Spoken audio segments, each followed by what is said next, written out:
भगवान जगन्नाथ की कथा एक अनोखी यात्रा प्रस्तावना। पुरी का प्रसिद्ध रथ यात्रा महोत्सव चल रहा था। हजारों श्रद्धालु भगवान जगन्नाथ, बलभद्र और देवी सुभद्रा के भव्य रथों को खींचने के लिए एकत्र हुए थे।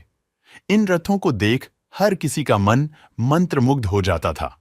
परंतु इस रथ यात्रा के पीछे एक रहस्यमय कथा छिपी हुई है, जो भगवान जगन्नाथ के अद्भुत स्वरूप और उनकी अनोखी यात्रा के बारे में बताती है। कथा का आरंभ एक समय की बात है, जब पुरी नगर में एक भक्त राजा का शासन था। इस राजा का नाम इंद्रद्युम्न था। राजा इंद्रद्युम्न भगवान विष्णु के परम भक्त थे। एक रात राजा को सपने में भगवान विष्णु का दर्शन हुआ। भगवान विष्णु ने राजा से कहा, पुरी के समुद्र तट पर एक दिव्य वृक्ष है। उस वृक्ष से मेरा मूर्ति बनाई जाएगी। तुम उस वृक्ष को ढूंढो। दिव्य वृक्ष की खोज। सुबह होते ही राजा ने अपने सैनिकों को पुरी के समुद्र तट की ओर भेजा। वे समुद्र तट पर पहुंचे और वहां एक विशाल नीम का पेड़ पाया, जो तेज प्रकाश से चमक रहा था। राजा इंद्रद्युम्न ने तुरंत उस वृक्ष को मंदिर में लाने का आदेश दिया। वृक्ष को देखकर सबने प्रणाम किया और उसकी पूजा की। दिव्य मूर्तियों की स्थापना। राजा ने मूर्तिकारों को बुलाया और दिव्य वृक्ष से भगवान जगन्नाथ, बलभद्र और सुभद्रा की मूर्तियां बनाने का कार्य सौंपा। लेकिन मूर्तिकारों ने कहा, हम केवल तभी यह कार्य करेंगे जब हमें एकांत में काम करने दिया जाएगा और किसी को हमारे काम में हस्तक्षेप नहीं करना होगा। राजा ने सहमति दे दी। मूर्तिकार का रहस्य। मूर्तिकार ने एक शर्त रखी कि जब तक मूर्तियां पूरी न हो जाएं, तब तक कोई अंदर नहीं आएगा।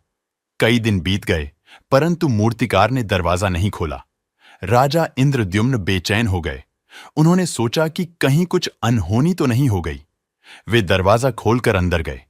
अंदर का दृश्य देखकर वे स्तब्ध रह गए। मूर्तियां अधूरी थीं, परंतु उनमें एक दिव्य आभा थी। तभी भगवान जगन्नाथ स्वयं प्रकट हुए और कहा, यह मेरी लीला है। इन अधूरी मूर्तियों में ही मेरी पूर्णता है। रथ यात्रा का प्रारंभ। राजा ने भव्य समारोह के साथ उन मूर्तियों की स्थापना की। हर साल भगवान जगन्नाथ, बलभद्र और सुभद्रा की मूर्तियों को विशाल रथों पर बैठाकर नगर भ्रमण करवाया जाने लगा।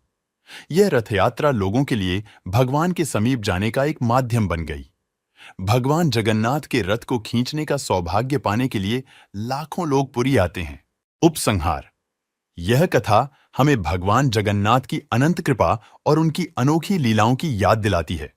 उनकी मूर्तियों की अद्भुत कहानी और पुरी की रथ यात्रा की महिमा हर किसी के हृदय में भगवान के प्रति अटूट श्रद्धा और भक्ति का संचार करती है। और इस प्रकार भगवान जगन्नाथ की यात्रा सदैव हमारे जीवन में एक अनोखी प्रेरणा बनी रहती है। श्रोताओं के लिए संदेश। भगवान जगन्नाथ की कथा हमें सिखाती है कि भगवान के स्वरूप और उनकी लीलाओं को समझना हमारी सामान्य बुद्धि से परे है। उनके प्रति सच्ची भक्ति और विश्वास ही हमें उनकी अनंत कृपा का अनुभव करवा सकता है। हर साल की रथ यात्रा इस बात का प्रमाण है कि भगवान जगन्नाथ अपने भक्तों के प्रति सदैव दयालु और करुणामय हैं।